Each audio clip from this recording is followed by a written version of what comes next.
Everyone, we're back and we're going to move on with talking about rice and other grains and basically how to prepare them.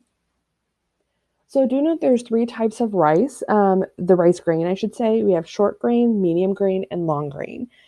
Short grain contains the most starch, so it becomes sticky when cooked, but it's really tender, so it's used in risotto a lot. Medium grain rice, it's firm when it's hot, but then becomes really sticky when it cools down. And then your long grain rice, it remains slightly firm when cooked properly, and it should not become sticky after cooking. If it has, something's gone on. So you want to go back and make sure that you're choosing the correct grain of rice for whatever dish that you're making. So all three types of rice can be processed. So processing involves removing the hull from the grain, and then if the grain is polished, it should be white. So they've basically gone and they've removed the outer layers of the grain, and then you have just the kernel of it. So there are different types of rice. You've got brown rice, white rice, converted rice, and specialty rice. And specialty rice has a bunch of rice that's kind of mixed in there, and we'll get to that one in a second. But brown rice has the hull removed, but it's unpolished, so it's going to have like a tan, brown, beige kind of color to it. It is a little bit chewier, and it has a slightly more earthy, nutty taste to it.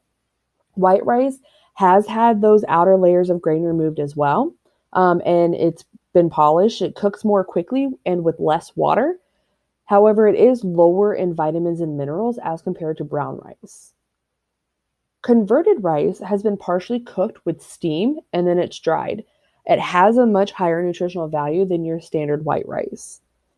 And then the specialty rice has different textures and flavors. So it can include red rice and wild rice, which actually wild rice is really grass seed, but we kind of tend to lump it in there with rice, and it kind of cooks the same as rice in general. So specialty rice is just a combination of a whole different types of different rice.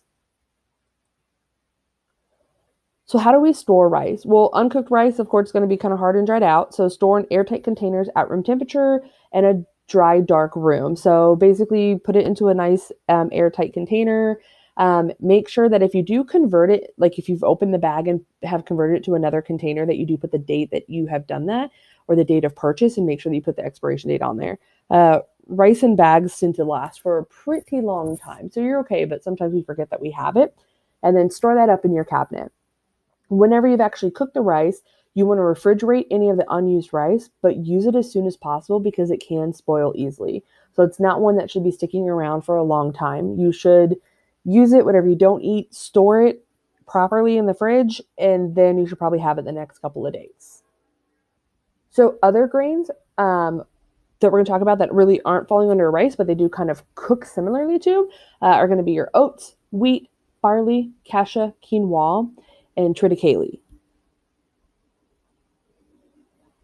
Corn kind of goes in here, even though corn's technically a vegetable, because it can be eaten fresh. So we do know that there are a couple of products from corn that include polenta and hominy, which I don't know if you've ever had polenta before. It's actually pretty delicious. So whenever we cook rice, when you cook rice and grains, you want to make sure that you add enough water to make the grain moist and tender, but you should not be putting too much water in there. I know typically whenever we cook pasta, you tend to fill the pot up and then you put it directly on there, and you're really not measuring your water too much with your pasta because you're really more looking at the time. With rice and other grains, though, you want to use the exact amount that it's told to use, because what it does is it's going to start heating it up on the inside and overcooks it, and it will just keep absorbing and absorbing until it becomes straight mush. And you don't want to do that. Yes, that can somewhat happen with pasta, and it takes kind of a long time to do it, but you want to make sure that with these smaller grains that we're looking at, the smaller rice, that you do use the exact amount of water that your recipe tells you to use. So we do know that rice can be boiled, steamed, and braised. All grains should be served as soon as possible after being cooked. Number one, that's when they're going to be the warmest. And number two, it's going to really mesh well with your other pieces of your meal. And so you just want to make sure that you are getting the most flavor and it's hot and everything like that, and it's fresh. When you're done eating all this, you want to cool it down. You don't want to put hot rice or hot grains into a container, immediately put the lid on, and then go and store it in the refrigerator. It's going to spoil a lot faster and it's not safe. So you want to cool it completely. You want to label it what type of rice or grain that it is. You want to put the date on it, and then you want to refrigerate in an airtight container when you have any leftovers. So that's pretty much what I want you guys to know about rice. It's pretty quick. Your assignment is right here. So a description of it in your own words. You're probably more than likely going to need to use the internet for some of these, but again, put it in your own words. And I want you to find a picture of it. It could be a picture of a dish, or it could be the actual grain kernel itself, or anything like that.